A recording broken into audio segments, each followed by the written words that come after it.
նկարվել էր, որ Հռոմի Պապի հագուստներով հագնված նստած AI-ով, artificial intelligence-ով սարքած էր շատ լավ էին սարքել ու բանը Նյու Յորքի կարդինալը իր կոլեգաների անունից նամակ էին գրել, որ այսպես բան մի արա դա վիրավորական է մեզ համար, երբ որ քաղաքական գործիչը հոգևոր հոր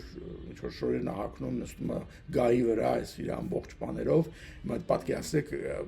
օրինակի համար Փաշինյանը հակնվեր կաթողիկոսի ձևի նստեր եկեղեցում կաթողիկոսական գահի վրա, ինչը իրար հետ ասեն չասեն, բայց դա երևի ճիշտ բան չի անել այդպիսի բան, եւ բայց թվում էր թե պետք է իսկույն ինքը ասեր թե ես չեմ արել կամ ինչ-որ մի բան եւ այլ ոչ մի չի ասում, այդ նկարը չի էլ հանում իր սայթի վրայից ինքը իրան շատ էլ դուր է գալիս երևույթին ինքը սիրում է ինչ-որ կայսրական բաներ ունի իր